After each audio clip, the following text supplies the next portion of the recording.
my beloved Boss Mike Severa.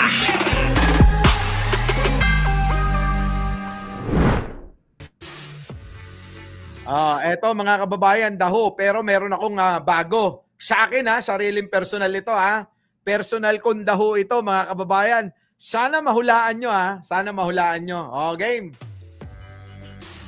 Daho ang mambabatas na lagi daw bahagang buntot sa mga mabibigat na issues na kailangan kapulungan. Sa kanilang kapulungan. Oy, in short duwag sa sariling paninindigan. Sino ho yan? Sino daw ho itong mambabatas na duwag daw ho? Atapa-atapang lang. Pero mga kababayan, sino? Pagka nandiyan dyan na, naduduwag naman. Uy, ayaw natin yan. Ako, sino kaya yan? May pangyayari daw kasi ito na kailangan magdesisyon sa isang panukala. Na talaga namang hamon sa tapang ng bawat miyembro. Kumbaga, desisyon ito na magre-reflect sa loyalty nila sa kanilang political allies. Oo nga. Pero si subject ayaw tumaya at gusto lang pumosisyon sa gitna. Nako! Nabulungan pa ng araw ito na pwede siyang mabad shot sa publiko kung palagi lang magpapaka-playing safe. Oo nga, kailangan kasi mga kababayan tulad ng mga vlogger, dapat kung saan ka talaga, kung pula-pula, kung berde-berde, kung dilaw-dilaw, kung pink-pink, gano'n, Pero etong mga senador, magaling ho makipaglaro. Mukhang alam nyo na kung sino ito. Marami na ako nakikitang pangalan. Pero hanggang sa huli, naging duwag pa rin ang mambabatas. Nako. At kapikat lang umano sa boto ng kanyang mga BFF. Minsan na rin daw. Ibig sabihin mga kababayan, pag bumoboto ito, ginagaya at kinokopya na lang kung ano yung boto ng mga tropa niya. Nako. Ay! Wala ka palang paninindigan, Walang bayag, Itong nanahimik habang pinag-uusapan ang issue tungkol sa mga kamag-anak niyang politiko. Nako. The clue is very giving. Kamag-anak? Nakuha nyo na, mga kababayan? Pakinggan nyo, Kamag-anak daw na politiko. Sa boto ng kanyang mga BFF. Minsan na rin daw itong nanahimik habang pinag-uusapan ang issue tungkol sa mga kamag-anak niyang politiko. Nako, mga kamag-anak niyang politiko. Nako po, sino kaya ito? The clue is very giving. Ibang clue. Itong politiko na ito, may mga issue din na di umano nung midterm election. Sa makabilang bakod na rin. Compared dun sa tinatayuan niyang alyansa na political allies, nakigrupo siya doon to get votes. So, parang medyo hindi na rin nakakagulat. Pero parang kilala nyo na kung sino inaasahan ka po ng taong bayan na sino yung kumakabilang bakod, mga kababayan, di ba? Sino? Ikaw ay isa sa mga maninindigan sana. Kadalasan yung mga naririnig natin pag mga eleksyon, yung mga umunoy mga balimbing. Yun, that's the term. Bukod dun sa term. Ayan mga kababayan yung sinabing mga balimbing, clue na ho yun. Balimbing ho ito mga kababayan Term na bahag na buntot. Ayan. New word. New word sa akin yun bahag na. So ang clue, given na to malalaman nyo mag-isip ka na yung mag-clue. Politiko daw. Ay? Okay, hindi na. Wag Kasi na. malalaman ka agad, talagang given yan. Giving na tayo. Bahala na po kayo kung ano yung nasa isip nyo ngayon. I-comment nyo na yan sa ating comment. Ayan siguro alam nyo na kung sino. Marami na ho akong nakikita na mga comment dyan, So ngayon, mga kababayan ko, ang pinaka-clue dyan, nung nakaraang eleksyon, sumakabilang bakod. Para makakuha ho ng boto sa kabla, mga kababayan. Alam nyo na kung sino. Di ba? Alam nyo na yan kung sino. Sino-sino ba yung kumabilang bakod nung nakaraang eleksyon? Sige nga ho. Di ba? Para makakuha ng boto ho doon. Di ba? Nako, mga kababayan. Pero eto. Eto sa akin sa aking dahu. Nako, mga kababayan ko. Ay! Excited na ba kayo? Mga kababayan, sa aking dahu, Sino ito? O, eto mga kababayan ko, ha? Sino itong politiko na may jowa? Ayan, ha, may jowa. Oo, na naku, mabilis nyo makuha ito kapag sinabi ko na. Ha? Oy, teka muna. Ito, ha, walang kinalaman ito sa mga dahon nila. Ito, dahon natin ito. Atin to, sarili. Daho. Sino itong magjowa? Oh, magjowa na isang yung lalaki ay politiko. Tapos yung isang babae ay kilalang kilala. Oo, kilalang kilala ito mga kababayan. Maganda. Yan ang clue lang, ha. Kasi pag sinabi ko yung prosesyon ay yung prosesyon pala. Yung kanyang propesyon, ha? Pag sinabi ko yung kanyang propesyon, sigurado makikilala nyo na eh. So basta ang clue maganda, ha? Maganda mga kababayan. Yung partner ni politiko na, madalas mag-abroad mga kababayan. Madalas nasa Europa. Madalas nasa Amerika. Nako mga kababayan, eto na. Oo. Ito ang matindi. Sa kabila ng nakikita nyo, mga kababayan, na pagiging sweet sa isa't isa ng magjowang ito, mga kababayan ko, abay sa totoong buhay, hindi daw ganon. Oo. Hindi ganon, mga kababayan, sa totoong buhay. Itong magjowa na ito, alaka. Mga kababayan ko, ayon sa ating bubwit, may bubwit tayo eh. Oo. Dinig na dinig, ng ating bubwit. Oo. Kung gaano, kagaspang, nako grabe, magaspang daw yung babae, mga kababayan ko, sa totoong buhay. Napakagaspang daw. Oo.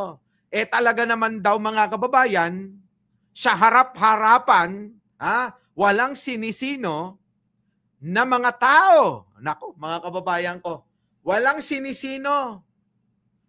Kahit sino yung nandiyan sa harapan. Mga kababayan, kung mura-murahin daw, mga kababayan ko, ni babae na maganda, yung kanyang jowang politiko, abay ganun-ganun na lang. Talagang, PI kung PI, parang ganun. Inang-ina, ganun. PI mo, ganun, mga kababayan. Tindi pala. Mga kababayan, matindi, no? Tindi ng babae sa totoong buhay. Pero kapag ka nasa camera, mga kababayan, abay, hindi mo aakalain eh. Malaanghel nga eh. Malaanghel ang itsura ng babae na to, mga kababayan ko eh. Tapos yung mga kababayan sa personal eh. Kung mura-murahin, nire-respeto pa naman yan na politiko. Nire-respeto na politiko. Minumura lang eh. At ito pa mga kababayan ko. Matindi ito Ayon sa ating bubwit, naku, mga kababayan. Kaya daw ganon, mga kababayan, ito daw, politiko na ito, nako, mga kababayan ay, nako, hindi nyo kakayanin itong sasabihin ko. Ayon sa ating bubwit, mga kababayan, ako nagtaka rin dito sabi, mga kababayan ko, ayon sa ating bubwit, mga kababayan, doble kara daw. Nako, mga kababayan. Doble kara, mga kababayan. Si Mr. Politiko. Kaya naman daw, mga kababayan, ginawa, parang ganun mga kababayan. Parang kaya lang daw ginawa si babaeng maganda para daw ikubli, mga kababayan. Ikubli yung pong kanyang tunay na kasarian. Ay, grabe. Grabe mga kababayan. Oo, matindi yun Oo. Gusto nyo malaman yung bubwit natin kung sino? Wag na. Pagka sinabi ko sa inyo, malalaman agad nila. Malalaman agad nila. Nakuha nyo na ba kung sino? Mga kababayan ko. Ayun, sa ating bubwit. Grabe, oo. Abay, mala jinggoy din pala. Itong politiko, mga kababayan, na talaga naman, ginagawang props lang daw ho. Ito pong si ay, masasabi ko yung pangalan, Uy, malalibel tayo rito. Mga kababayan. Ito raw pong, si magandang babae ay ginagawang props lang para maitago ang kasarian. Ayaw sa ating bubwit uli, mga kababayan ko. Sa isang bar, natambayan ng mga mayayaman, diyan po sa may Bonifacio Global City, mga kababayan na matahan, na aktuhan, na may kadate na gwapong lalaki. Ayos. Mga kababayan, gets nyo na siguro kung sino-sino yan, Sino ang magandang babae na syota ni politiko na nagtatago sa kanyang kasarian? Grabe yun. Matindi. Hindi ko alam bakit gano'n. Ay! Tindi mo! Kala ko pa naman machong-macho, mga kababayan. Paano ba? Paano na yung magandang babae, mga kababayan? Di ba?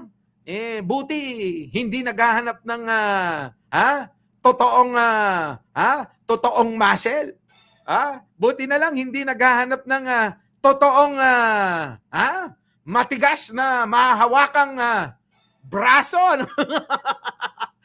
Baka mamaya kung ano isipin nyo, yun po, mga kababayan, buti, no? Siyempre, napakagandang babae. Tapos yung mga kababayan, hindi makahawak ng totoong matigas na muscle ng lalaki. Mga kababayan ko, grabe, no? Uy, ikaw talaga, si son of Loro, grabe ka naman, no?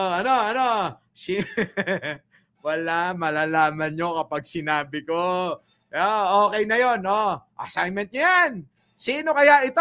Itago natin sa pangalang...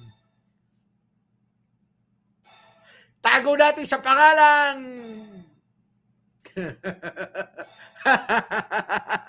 Alam niya, mga kababayan, wala hindi maitatago ito. Pag sinabi ko ang isang tago sa pangalan, sigurado alam nyo na itago sa pangalang Mr. Politikong Mr. Politikong minsan, madalas ninyong makikitang merong wala, mga kababayan, alam nyo na to. Minsan, madalas ninyong makikita na may suot na